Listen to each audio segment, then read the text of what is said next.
getting up. There's a lot more to go. I want to introduce Debbie Williamson, who's been a frequent speaker at IVO meetings. She's the supervisor for the American Atlantic Conference, Atlantic 10, Big East, Ivy League, the Metro Atlantic, and by her officials, she's known as Her Royal Majesty.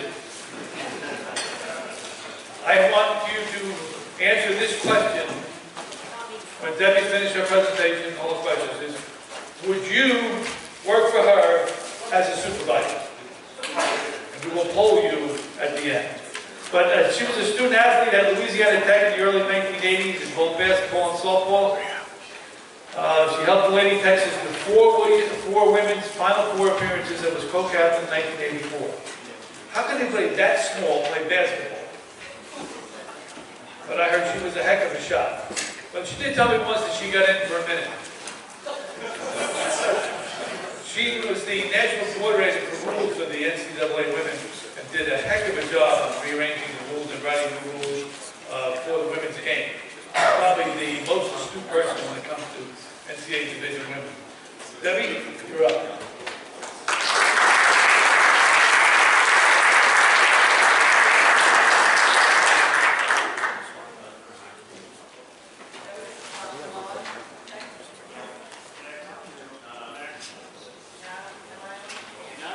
Now am I on? You know, I made a mistake. Can we turn me down with this a little bit? Yeah, this sounds... So I made a mistake of standing up here at the NCAA clinic without turning this little button on, and so I asked the tech guy who was sitting in the far back, could you come up here and turn me on? The whole room just fell over, and I didn't understand what had happened. I mean, I was legitimately just trying to speak. But, did you notice how nervous Tom was? He'll never admit it, but I make him really nervous. Now, I really did only average about a minute. Phil Mulkey, the coach who's now at Baylor, was my teammate, so my job was to guard her every day. And needless to say, she was all this and much more, and an Olympic player and all that. So he thought he was joking, but it's true. I really only did average like a minute 15 for 4 years. But I'm grateful. I really did appreciate the early morning speakers today. It's early for me anyway. I'm still on Central Time. But, and I think her name was Lori. Dr. Lori made the comment that sport had been good to her. And I really appreciated her approach. And I mean, wasn't this morning just crazy good? I mean, just kudos to the staff for putting together this program.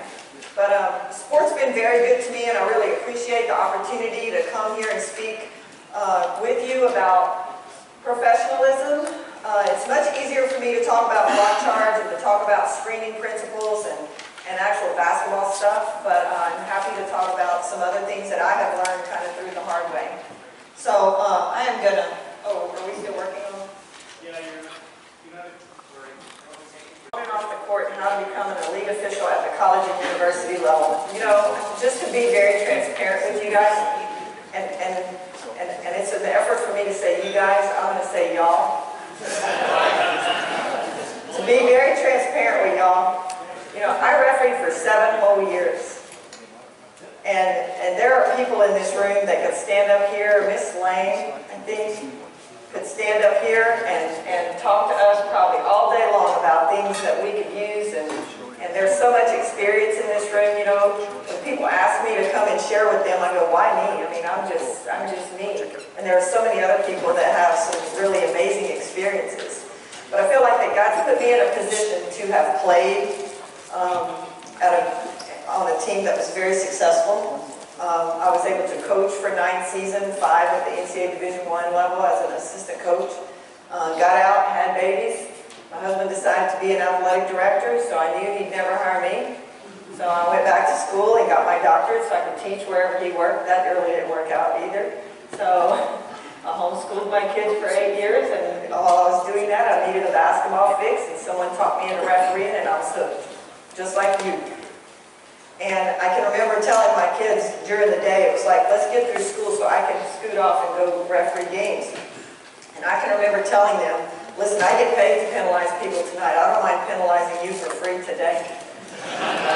But that was my routine, you know, it was about discipline. But I did teach on the college campus for 15 years, and in the midst of all of that, when I got to work about 85 games a year at the Division II and III and a little bit Division I level at the NCAA, I decided I was gone again more than I wanted to, and I wanted to raise my own kids. And so my husband brought to me the job description for the NCAA Secretary Rules Editor job.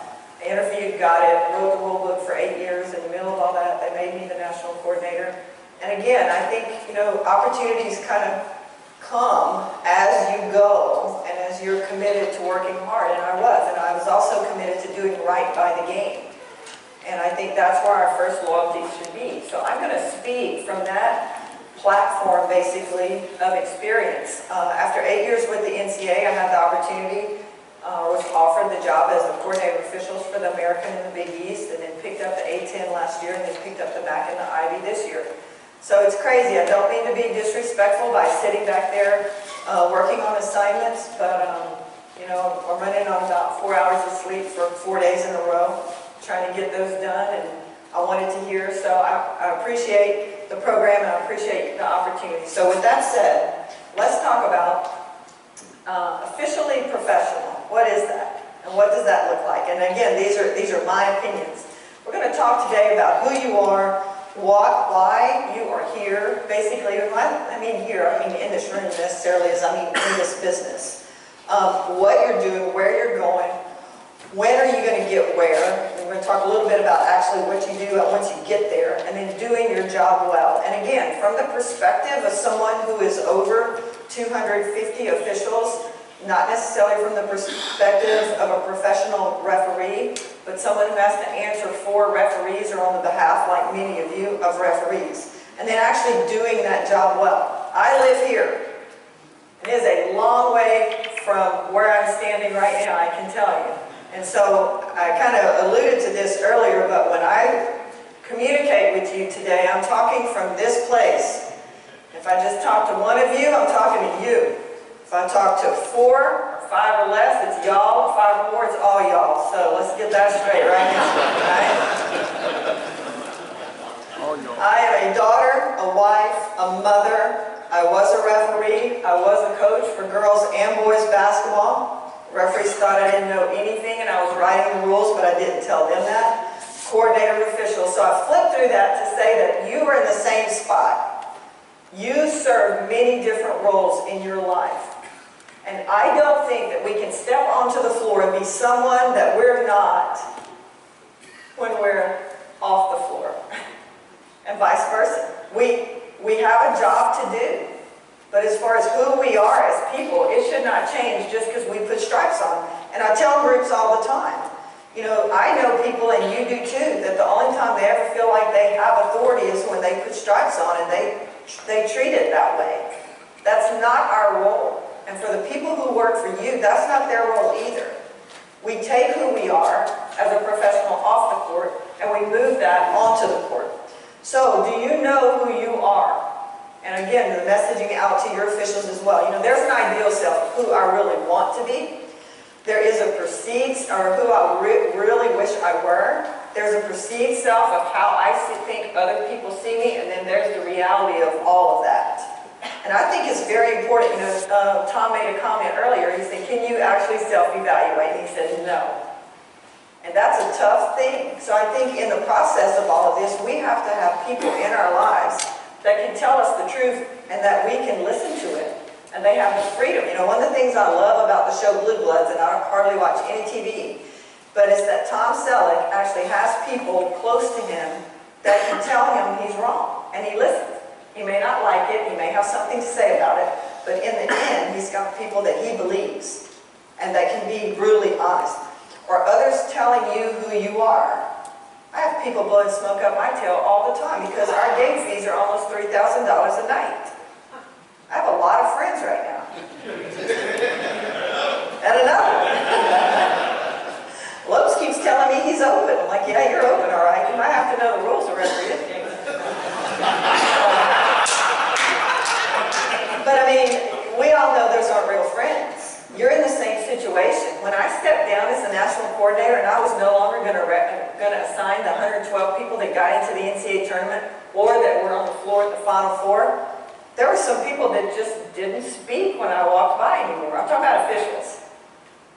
And I don't understand it. I don't understand it, but it's what it is. But who are you? Right? I think a lot of what we do as professionals is actually knowing who we actually are. Do you have courage? Right? It takes a strong man or woman to stand up in a room when everyone's saying, let's go this way, if you are fully sold out convicted that we need to be going this way. You know, she used the term about politically correctness. You know, I get in trouble all the time for telling the truth. How about you? You know, do we have courage? Are you a good partner? We heard a lot today about partnership and being a good partner. A good partner isn't going along and covering their tail all the time. You know, everybody goes, trust your partner, trust your partner. Yeah, trust them until you can't. Truth is, don't trust any of them. Now, I want to trust you, but I'm telling you, I've got to be, there's a part of my brain that can't trust anybody. And I don't, that doesn't sound right, but I've got to be on guard all the time. I trust you until you can't be trusted. How many crews have gone down the tube together because we believed everything that was going on, and I trusted everyone. And next thing you know, we're all suspended. So the three of us do want to cover each other, and we want to have each other's back. And what that means is I can't believe or trust everything that you do. I've got to know what the truth is, and I've got to have the courage enough to be a good enough partner to speak truth in a, like Tom said, in 20 words or less, you know, in a tight situation when everything is hot. And we're in a hot mess. I've got to be able to do that. That's what being a good partner is, right? Are you approachable? You know, I think when we talk about a perceived self, I have an official who says, everybody loves me. Now, I cannot tell her all the complaints that I get about her, right? Because this is a top official. Everyone loves me, you know. And at some point, I'm going to have to say, and I have said to others, no, I'm sorry, they don't. And then the first thing that comes back to you is, no, you don't love me. No, you're right. I don't. I like you, but I don't love you. But guess what? They don't even like you, much less love you. So let's be honest here, you know, let's be very honest. Are you approachable? And I think Tom did a good job today of speaking to body language and how that communicates our approachability, how we stand. You know, I get really irritated when people stand like they're it. And we communicate that in a lot of ways. So are we approachable? Do we even give off that we're approachable? You know, are you fit? I'm going to switch this real quick because I don't know how to do that. But you know, we think that we can just, you know, we've got officials even at our level getting the fees that they're getting that think that they can just do whatever they want until about August. And then they start a slow jog. And then we've got other people like Donnie, and I've got officials in our top tier that are landing, heading straight to a gym, getting a full workout in. They're going to the grocery store, getting the grass they're going to eat for their lunch, you know, and the nuts, and then they're going to the gym, working a game, and doing that every day because they are professionals. And that's what it takes for them to be perceived as a professional, is to be fit. And it's no different for any of us. In this business, I'm sorry to say, that is a reality in this business, is that if you don't look like you can do the job, people don't think you can do the job. I don't care how long you've done it. And that's a hard thing for me to have to talk to officials about, especially when I take a new league. One of the first things I do is go onto the video board, because we have DV Sport, we can pull up any of these games, and I start watching people, and watching people work. And you know what? It's one thing to not be able to not look like you can do it, but then in reality, when you can't keep up with the pace of play, that's a tough thing, because in our game, we're changing directions a lot. That's not a good thing all the time. It's messy, it's low to the ground, it's a very horizontal game, and it moves at a fast pace, and it moves a lot. You know, as opposed to doing men's ball a lot of times, what you'll do is you'll actually go all the way down the floor and come all the way back. You know, in our game, we're not quite there, and we're going back and we're going back. Well, it takes a very fit individual, because there's a lot of things going on that's tough to decide on. It's not clean. Besides that, you make a woman mad, she'll get you back, right? And we got all that. But you've got to be physically fit to be able to get there, and it takes a commitment at whatever age you are, at whatever level you are. Do you make good decisions? You know, we got a lot of this stuff going on in Alabama. I mean, I see a lot of crazy, crazy, stupid stuff going on. And then I go to work, and I pull up a game film, and I go, oh my God, they're doing this to themselves. You know, consistently, when I have to answer questions like right now, people aren't getting the number of game assignments they thought they should get. Well, the first thing they do is they think they're being patient by waiting 24 hours. But then they're like, can we talk about my future? And I'm like, yeah, in the future, not right now. Let me get through these other 3 leagues. But I have to tell them, here are the list of bad decisions that you continue to make. So when I go down on my computer screen and I get to your name, I'm not sure what I'm going to get. So I got to go look for a game where that's not going to kick me in the teeth. And if I can't find that game, guess what? You don't work that day. That's why you have 4 games, and they're all before December 1st. Right? You're doing it to yourself. Well, how can I get better? You've been doing this for 10 years. You spent thousands of dollars at camp. Can we just make one good decision, like getting somewhere on time?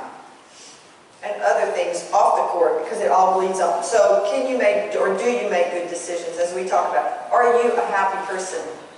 How many people do you know in this business that get to pregame already angry? They're already angry. And they're just waiting for somebody. They're already on a scale of 1 to 10. 10 is totally pissed off. They're already at an 8. And that's the person Tom's talking about on that continuum where, oh my gosh, or someone, I don't know who it was, and now I'm going to have to worry all the rest of the game about how to dial this guy back instead of just refereeing. But are you genuinely a happy person? Are you in a good place? And I'm sorry, but we can't leave home when our spouse and our kids are sick and they're mad and we've been gone for 8, 10, 12, 14 nights in a row and think that we can step on the floor and be objective. I mean, it starts here. It starts right here. It starts right here. Before I can ever think that I can put on those stripes and do the job that I'm supposed to do. And so we have to be able to do something with that. I get that things happen. I get that. But how we respond to that bleeds over onto what our decisions are on the court. So starting in a happy place, and I'm not talking about, you know, having a peace about where I am. I think that's what I'm talking about. I can still be sad and upset about some things, but I have a peace about where I am, and I am where I'm supposed to be. I can go do my job. But you're being pulled, and you know you shouldn't be there, and there are other things that should trump what's happening tonight. You got to be willing to give a game back and get your priorities straight. We'll talk about that in just a bit. Are you the same person on and off the court? You know, I've got 2 entirely different things going on in these columns. If you want to talk about being a professional and getting to the elite level, these things matter. What is most aggravating to me at this time of the year is I go try to put somebody on the game, I push out that assignment, and they go, oh, I am so sorry, I picked up a game from this other league and I forgot to close it out on your calendar. I had 5 of those. I just released the American Big East last week. I had 1 top tier, 4 tier 2s.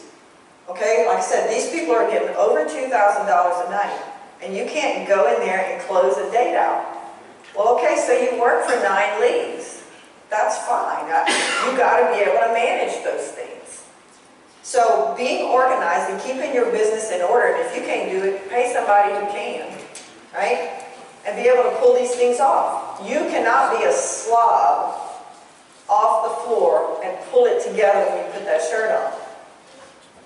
You just can't. You can't just be barking orders at everybody and then get on the floor and be a good listener. a lot of times, consistently. Who we are comes out. So taking a look at who we are off the floor and how that translates onto the floor. You know, and I used to say this when the kids were little and I was, you know, raising little kids. My husband was at a job interview and the kids were in the car and they invited us to come in. Well, the kids were 2, 6, and 8. And most people would be like, no way, we're not letting these kids anywhere near this interview. He will not get the job for sure. And they invited us in and I said, sure. And I looked at the kids, I said, you will sit there and you will be quiet until we're done. And you will sit right there. And they sat there for 40 minutes. And the reason he got the job is because they figured if that guy could have those kids that disciplined, he could do the athletic director's job. I wasn't about to tell him it had nothing to do with him.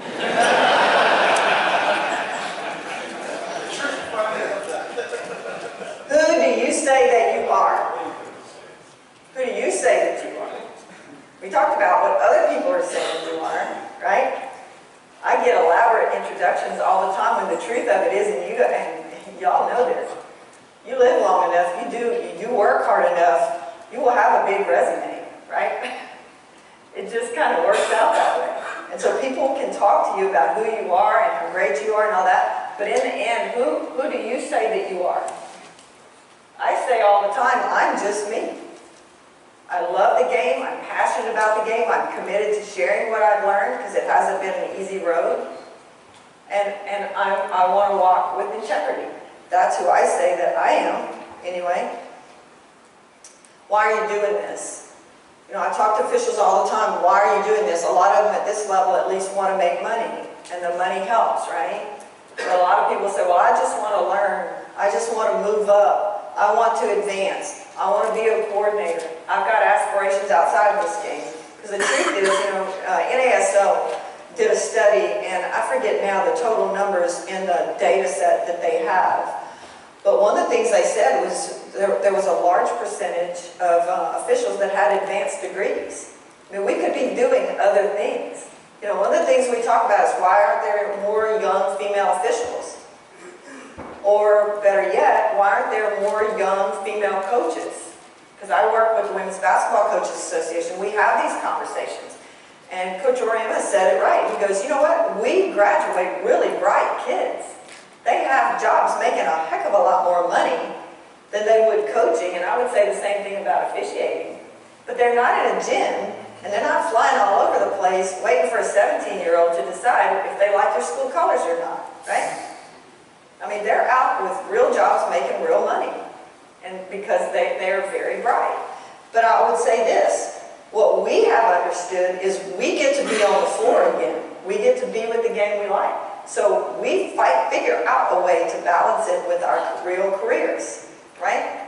I stand in front of players all the time. I just had, was at Niagara yesterday, talking to their team, Canisius the day before, and St. Bonaventure that same day. And I'm on visit like I'll go to all 55 schools before November 10th is my goal. And I'm only about 10 in right now, so I'm going to be hoofing it. But what I will do at the end of every practice is tell them, when you get finished playing, the only way you're getting out on this floor again, and there are only 13 of us out here, is to wear the black and white. And they all laugh. And they said, are you recruiting us? I said, I am absolutely recruiting you.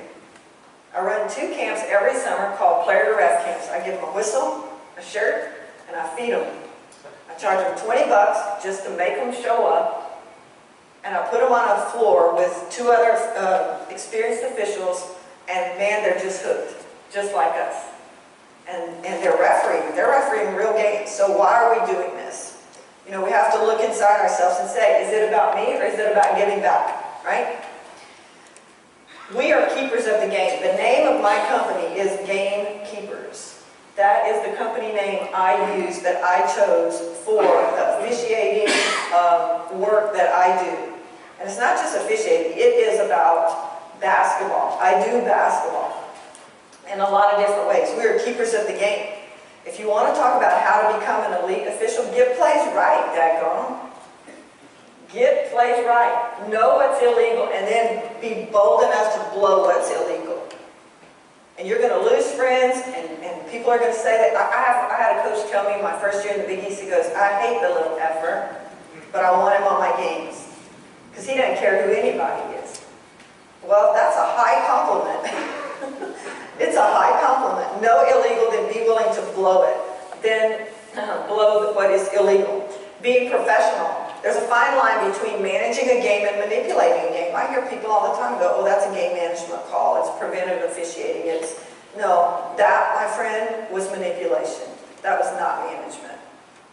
When you chose not to call that foul because it was a 30-point spread and the beer was getting warm in the car, whatever, that's manipulation. It's a rule. And I'm committed to blowing that rule at the beginning as it was. I'm not interested if the foul counts 8-0. Stop fouling. Part of the reason, too, is they're in a zone and you're not taking the ball to them. I mean, there are a lot of coach things I could say to coaches that we don't, right? All of us. But being professional, not manipulating it, managing it by enforcing the rules and communicating, right? But again, where that line is. Being willing to give yourself up for what is right, trading in what is best for what is good. That takes courage. And then treating people as you would want to be treated. You know, officials all the time say, I am not talking to assistant coaches. I am not, and when I was coaching, I had referees tell me to sit down and shut up. Again, they didn't know my officiating background, they didn't know any of that stuff, it shouldn't have mattered. I can remember telling an official she can't go back in because there hasn't been time off the clock. She came out during a free throw, time needs to tick for her to come back in, right?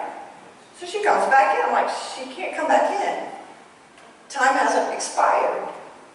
He says, sit down and shut up. So I thought, you only talk to people who wear skirts and a boot and boots like that? Or you talk to everybody like that? I didn't say that. What I said was, I looked down at the bench to the game administrator, I said, I'm going to give the officials water at halftime of the boys' game, okay? I'll do that. This is a high school game. So sure enough, I go to the concession stand and I get the water, and I walk into the locker room, and I was like, y'all doing all right here? Can I get you some candy? Here's some water. I mean, you can get away with a lot with this accent and a smile. Can I get y'all anything? You doing good? They're like, weren't you the coach? I said, yeah. They're like, you know what? We came in the locker room and we looked at the rule and you were right. But more than that, we didn't realize who you were. So open door, right? Just walk right in. Well, guess what? It doesn't matter who I am.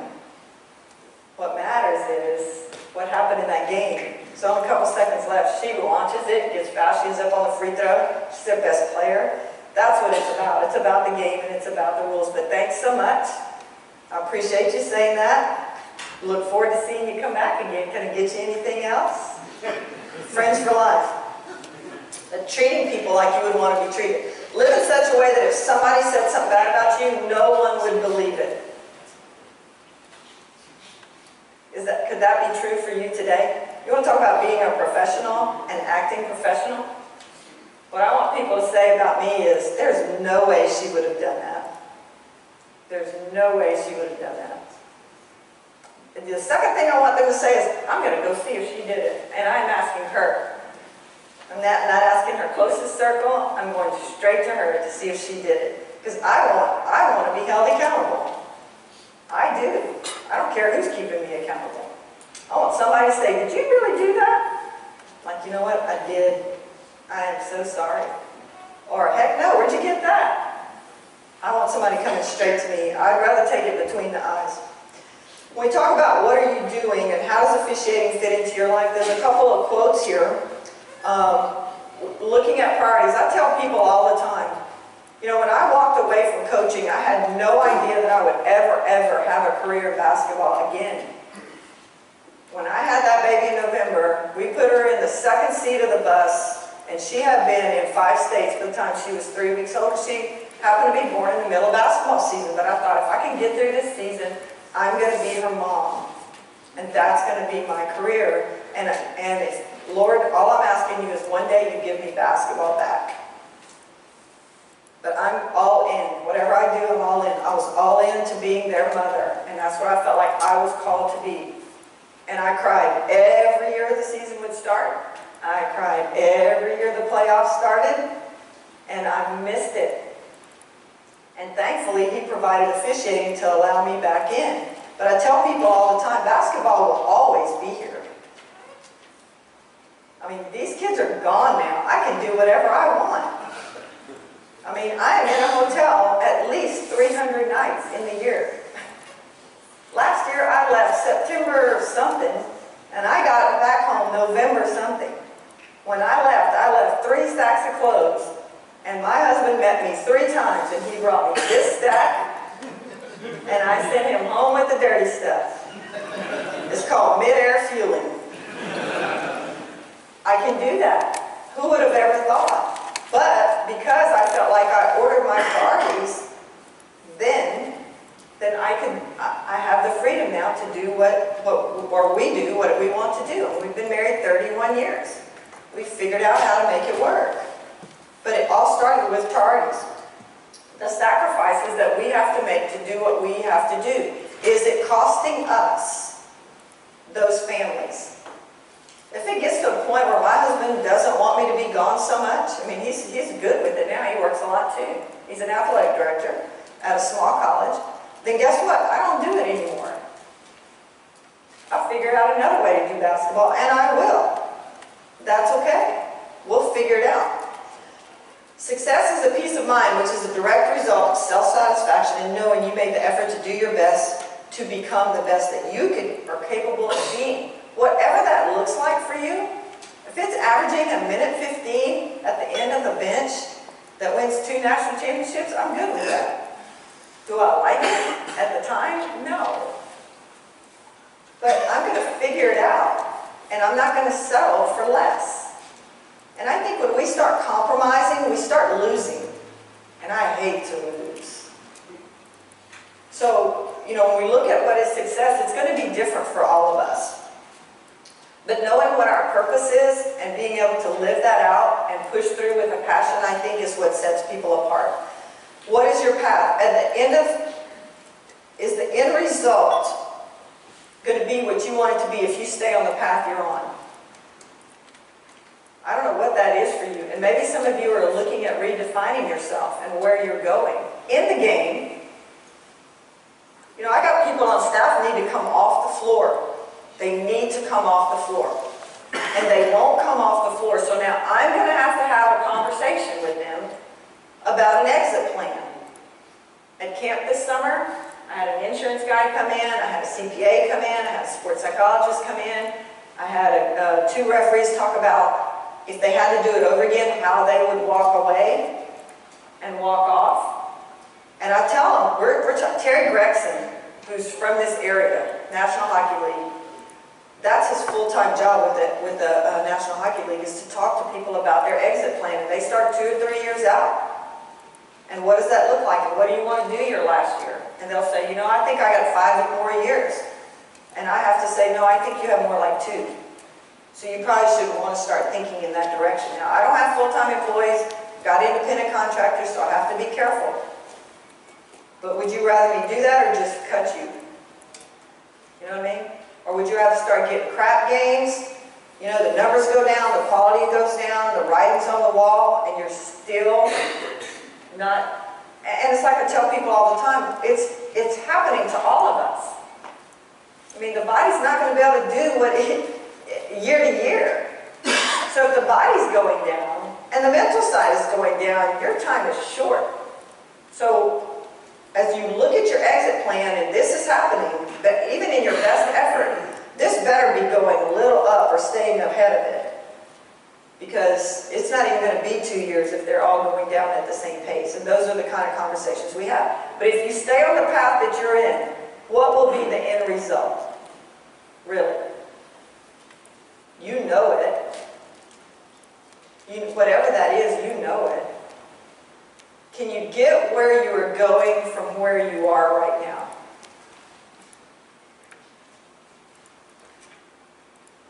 That's a question everyone in this room needs to be able to answer. We have an idea of where we want to go in this business, or maybe it's not even in this business. Maybe it's time to walk away altogether. But if you're going to stay in it, where are you going? And can you get there from where you are right now? I mean, some of these are clear no's. What are you going to do about it? And what's it going to cost you? Is it going to cost you your family? I tell this to officials. Is it going to cost you missing all your kids' games? Some of us missed those games. We missed state championships that our kids were playing in because we were in another gym, working games, because that's what we thought we needed to do. So, and I would encourage you to speak honestly with the people who are working for you, so maybe they don't make the same mistakes that we made. Basketball will be here. Basketball will be here. Will yourself to be different despite whatever it's going to cost you. Now, I'm not talking about different just to be different, but I'm talking about taking a stand with conviction about what you're passionate about, regardless of what everybody else is doing around you. I just don't think we have enough of that still. And you know, a lot of times we only focus on what we can't do. And the truth is, we can do anything. We can do, but our focus is like this instead of opening up. I mean, I pray every day, Lord, protect me from myself. Give me a vision for something much bigger than I can imagine. About anything. About everything. Open my eyes. Help me to see big, big. I want to see big. Now, this is coming from a girl who grew up 30 minutes north of the Gulf of Mexico in a town that was 30 minutes from a red light. There were 34 people in my graduating class. It was the largest class to ever graduate from my high school. Never saw a football game until I got to college. Had pizza one time before I got to college. We had nothing. Oldest of 5, both parents were alcoholics, later came around, very poor. I can go on and on. But none of those things were going to keep me from asking for a vision for something big. It's a choice, right? It's a choice. When are you going to get where? And we'll share this presentation. Y'all can read all this later. But the bottom line is doing things right the first time, doing the best you can with what you have. I kept a little thing in our bathroom for the boys to say, do what you can with what you have, whatever that is. Not losing yourself along the way. Some of us have had to come back. Maybe we stray, we go down a wrong place, and we come back. Thank God for second chances, right? And then being faithful. When no one else knows what you're doing, being faithful. And then getting there, and this is the piece where the lead officials separate themselves. They do these little things. I'm not saying they always tell the truth, but I strongly encourage them to tell the truth because you forget what you say when you lie. Being on time, getting your work in, keeping all your business together, treating others like you want to be treated, going beyond what people ask you to do. I forget how many assignments I handed out last week. I got 2 people that wrote back and said thank you. Some of these people will make 6 figures off of the decisions I made to give them games. They earned the right to get those games. I didn't do them a favor. So I don't really care if you're my friend or not. But a couple of people took the time to just say thank you. You know, just a small thing, going beyond. You know, I tell people, stop trying to impress me and other people. And it's funny because not thinking more highly of yourself than you ought. I saw this quote in the paper. It said, I love it when people try to impress me with their imaginary awesomeness. That would not be true. Take responsibility. Say I'm wrong. Take ownership. Stop doing the same stupid things over and over. Take inventory. And that's going to mean you may have to seek wise counsel. When I was writing rules, I would get in a room like this and I would say to this table, who is your go-to rules person? And when I say that, one person comes to everybody's mind. Now I want you to go to that person, ask them who their go-to rules person is, and go all the way to the top and then skip all those people and go ask that person all the questions. That's what I say. work while you wait your turn. You know, I was in LaGuardia one day, and I was looking out the window, and I snapped this picture with my phone. I thought, this is the work, this is officiating. This is officiating. So, this thing doesn't point, does it? No. So the top right-hand corner of the screen is the people that are actually getting to pick people up. Everybody else on the left is waiting their turn. I first thought these were empty. They're not empty.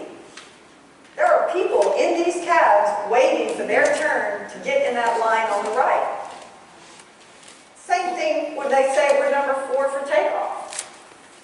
We can't land until somebody takes off. There are people in your way to get, when we talk about where you want to go, there's generally people in your way, especially officials. You're not going to go from Tier 4 to Tier 1. There's some really good people that have been doing this for a while up there. They have to leave to make a spot. But while you wait, work. That's the thing. Everybody goes, wait your turn, wait your turn. No, no, no. Okay. You're going to have to wait. You don't have a choice. But while you wait, you work and you do your job. I had an official retire after 35 years, or 2 of them. And they retired on their own, final 4 officials over the course of time. And one of them said this summer, he goes, you know, people just forget you. You just go to the website one day and you can't log in. It's over. You know, one day you're in and out of airports and you're doing this and you're doing that, you've got this game, you've got that game, and then you look up and somebody else is doing those games. And it's over. And people treat you like you've never been a part of it. And he was talking to the table, and I said, just a minute. You made a good living off those games. You made a career. You got paid to do that job. Now, we should still respect you as we look back over your career. But you chose to step off, and it was your time to go. So stop pouting. Be grateful for the opportunities that you've gotten. Be grateful for the fact that we continually thank you for the work that you've done and still use you to teach younger officials. Quit crying about it. You did your job and you got paid for it. And you got so many benefits. And then we started talking about all the things that happened off the floor that changed his life. Now, I'm not trying to downplay how hard it is to transition from one season to the next out of our life. I'm not downplaying that at all. And I think there is some merit that we should be giving back to the people who spent their lives giving to us. I do. I'm not trying to minimize that at all. But I think that we have to keep it in perspective to some degree. But waiting your turn, and then while you're waiting, working. You know, I think when we talk about, wrong button. When we talk about doing your job and doing it well, and I'll close this way. You know, sometimes even that's a matter of perspective, how you do your job and that you do it well. You know, she sent him to the store to pick up 2 birthday cakes, and she told him, put happy birthday on both.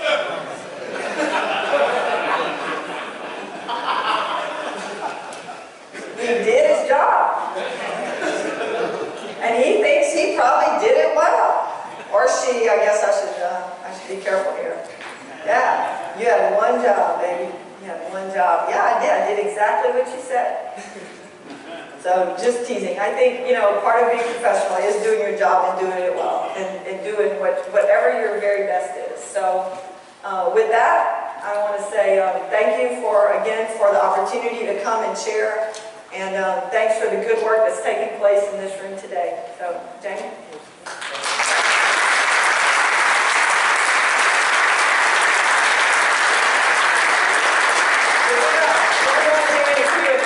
Does anybody have any questions about anything? Okay, good. Oh, wow. Prizes. I do need the mic right. Hi.